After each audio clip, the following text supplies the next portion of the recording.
بسم اللہ الرحمن الرحیم یا بنی اسرائیل اذکروا نعمتی التی انعمت علیکم وانی فضلتکم علی العالمین۔ اے بنی اسرائیل، تم یاد کرو میری نعمتوں کو، وہ جو میں نے تمہارے اوپر انعام کیا، اور بے شک میں نے تمہیں فضیلت دی تمام عالمین پر۔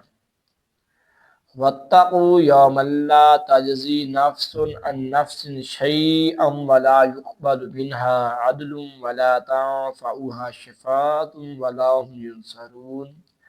اور تم ڈرو اس دن سے کہ جب نہیں بدلہ دے گی کوئی جان کسی جان سے کچھ بھی، اور اس دن نہیں قبول کیا جائے گی کوئی جزا، بدلہ بھی کوئی قبول نہیں کیا جائے گا، اور نہ اس دن نفع دے گی کوئی سفارش، ولا هم ینصرون، اور نہ ہی وہ مدد دیے جائیں گے۔ تو یہاں پر یہ آیت مقدسہ جو ہے یہ کفار و مشرکین کے حق میں نازل ہوئی۔ قیامت والے دن کفار کی شفاعت کوئی نہیں کرے گا۔ ویسے تو جب بروز قیامت ہوگا، حفاظ کرام بھی جو قرآن مجید پہ عمل کرتا رہا، جس نے قرآن مجید کے مطابق زندگی بسر کی، وہ بھی شفاعت کرے گا۔ قرآن مجید خود شفاعت کرے گا۔ حدیث مبارکہ میں آیا کہ رمضان المبارک شفاعت کرے گا، اس طرح انبیاء شفاعت کریں گے، شہید جو ہے وہ شفاعت کریں گے، اور ان کے شفاعت جس کے بارے میں وہ کریں گے قبول ہوگی، لیکن جو کافر ہے اس کے بارے میں جو بھی شفاعت کرے گا اس کی شفاعت قبول نہیں ہوگی۔ یہ ان کے متعلق آیات بہت سا ہے۔ وَإِذِ ابْتَلَىٰ إِبْرَاهِيمَ رَبُّهُ بِكَلِمَاتٍ فَأَتَمَّهُنَّ۔ جب حضرت ابراہیم علیہ السلام کو ان کے رب نے آزمایا چند کلمات کے ساتھ، فَأَتَمَّهُنَّ، پس انہوں نے ان کو پورا کیا۔ قَالَ إِنِّي جَاعِلُكَ لِلنَّاسِ إِمَامًا۔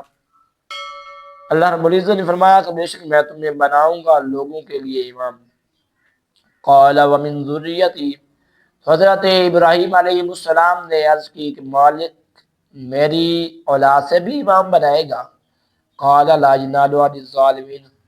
رب نے فرمایا کہ جو میرا وعدہ ہے یہ ظالمین کو نہیں پہنچتا، کہ تیری اولاد سے امام ہوں گے لیکن جو ظالمین ہوں گے ان کو میں امام نہیں بناؤں گا۔ وَإِذْ جَعَلْنَا الْبَيْتَ مَثَابَةً لِلنَّاسِ وَأَمْنًا۔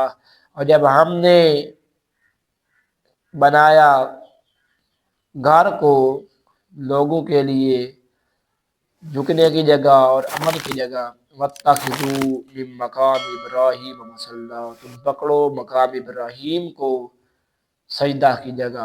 وَعَهِدْنَا إِلَىٰ إِبْرَاهِيمَ۔ اور ہم نے پختہ وعدہ کیا لیا حضرت ابراہیم علیہ السلام سے، حضرت اسماعیل علیہ السلام سے، ان طاہرا بیتی للطائفین، یہ کہ تم میرے گھر کو صاف کرو طواف کرنے والوں کے لیے، اعتکاف کرنے والوں کے لیے، رکوع و سجود کرنے والوں کے لیے۔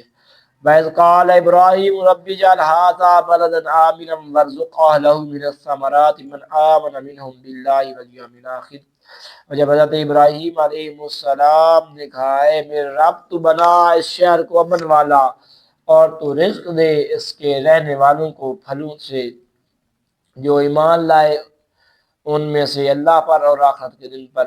قال ومن کفر فامتعه قلیلا ثم اضطره الى عذاب النار وبئس المصیر۔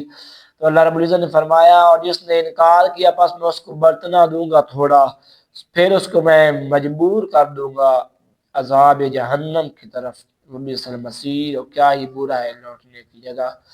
وَإِذْ يَرْفَعُ إِبْرَاهِيمُ الْقَوَاعِدَ مِنَ الْبَيْتِ وَإِسْمَاعِيلُ۔ اور جب حضرت ابراہیم علیہ السلام نے بلند کی بنیادیں گھر سے، اور حضرت اسماعیل علیہ السلام نے، ربنا تقبل منا، اے ہمارا رب تو قبول کر ہم سے، انک انت السمیع العلیم، بے شک تو سننے والا علم والا ہے۔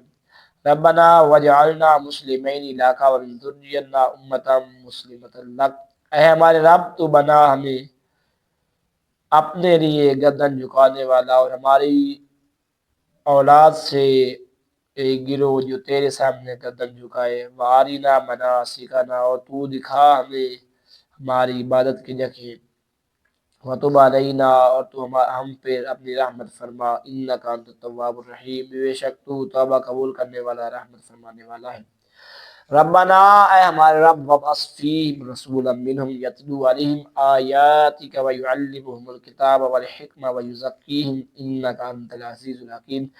اے ہمارے رب تو بھیج ان میں ایسا رسول جو ان کے اوپر تیری آیات کو تلاوت کرے، وَيُعَلِّمُهُمُ الْكِتَابَ جو ان کو کتاب کا علم سکھائے، ان کو حکمت سکھائے، اور وہ ان کو پاک کر انک انت العزیز الحکیم، بے شک تو غالب حکمت والا ہے۔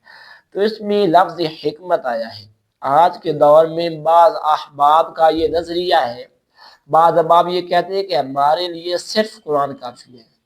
تو عزیزان گرامی کا صرف قرآن نہیں، قرآن کے ساتھ جب تک حدیث کو نہ ملائیں گے تو اس وقت قرآن بھی سمجھ نہیں آ سکتا۔ تو رب جب حضرت ابراہیم علیہ السلام نے دعا کی تو انہوں نے یہ نہیں کہا کہ ان کو صرف کتاب عطا کرنا، فرمایا والحکمہ، اور ان کو حکمت بھی عطا کرنا، اور حکمت سے مراد حدیث مبارکہ ہے۔ قرآن مجید میں جہاں بھی حکمت سے مراد لیا گیا ہے اس طرح کے مقامات پر، وہاں حدیث مراد ہے۔ دعا ہے اللہ رب العزت عمل کی توفیق عطا فرمائے، وما توفیقی الا باللہ۔